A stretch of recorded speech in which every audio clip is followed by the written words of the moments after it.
Latoyah, ahead of this weekend's Her Game 2 dedicated fixture weekend, just tell us a little bit about Her Game 2, what they are and why you specifically wanted to get involved. So Her Game 2 is an amazing organisation that was set up by a group of passionate female football fans in 2021. Alongside their daily jobs, they work towards the cause of raising awareness for Her Game 2, tackling sexism within the sport of football. And each club that's involved has its own ambassador, of which I'm Exeter City's.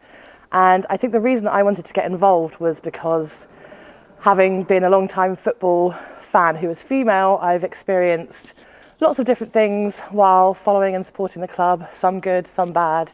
And I really think that I need to do my bit to help raise a spotlight on what's out there. You mentioned some experiences there. Can you give us a couple of examples of perhaps the negative experiences that you've had? Yeah, so I went to an away day last season where it wasn't a particularly pleasant experience. The facilities that were available weren't amazing. There was a lack of sanitary bins. There was one toilet that was unisex that was available, and it just wasn't a great experience. We spoke to a steward to ask if there was other facilities elsewhere, and they said that women shouldn't be at the game, so there wasn't any toilets. I subsequently found out that wasn't true. There were facilities inside, so had the steward just directed us inside the stadium rather than in the away park, it would have been a much better experience. But I think when I highlighted this on Twitter, it was amazing to see the response that it got, and a lot of people didn't think that that was okay at all. I actually raised it to the club and they made some immediate changes, so that was great to see, and it just shows the power of speaking up can really make a difference. I think it's a lot about education as well, and about what language is and isn't acceptable sort of in a sporting environment. Yeah, exactly. I think a lot of people can pass certain things off as banter or fun and things like that, but I think we just need to be a bit more conscious of the way that we're speaking. As a female football fan, the amount of times that I've spoken to people and I'll say that I like football and I'm immediately challenged on what the offside rule is or how many players I can name in my team, and that's not something that I think men have to experience when they have a chat with someone about who they like.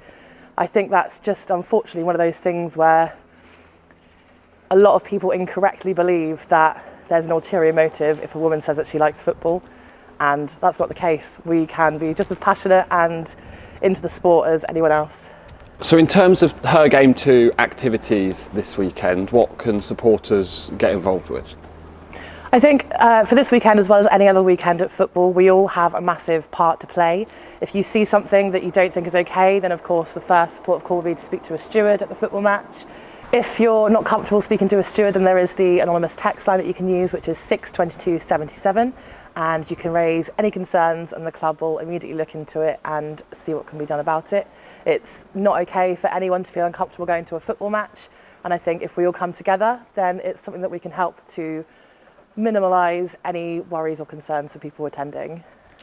Obviously you've got a Her Game 2 Exeter City flag. I think we're going to have a sort of a selfie board, Her Game 2 selfie board as well, and the players will be wearing warm-up t-shirts in both games, so it's good to see that the club are so committed to the campaign.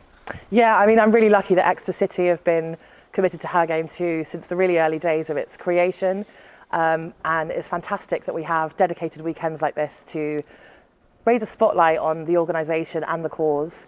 The fact that players will be warming up in the Her Game 2 t-shirts, we've got the flags and the selfie board, it's all just playing its part in raising the awareness, and we have the women playing here on Sunday, which is amazing. They've had a fantastic season so far, so I think to open this up and encourage people that may not go week in, week out to the hub, it'll be great to get them in watching at St James Park and supporting the team. Obviously you're a big fan of the women's team as well as the men's team. I know you go every weekend. To see potentially another record crowd here for the women's team, it's great to see the investment the club have put in the team, and to see them hopefully go for the title this season. Yeah, exactly. I mean, we obviously played here earlier in the season and that was a record-breaking crowd, so I'm really hopeful that we're going to be able to do it again. The girls have all put in such a shift this season. We're currently top of the table. I think we just need to keep going, and hopefully we'll see what happens at the end of the season, but just for them to get to play in this stadium, it's amazing that Exeter City is supporting them in that way.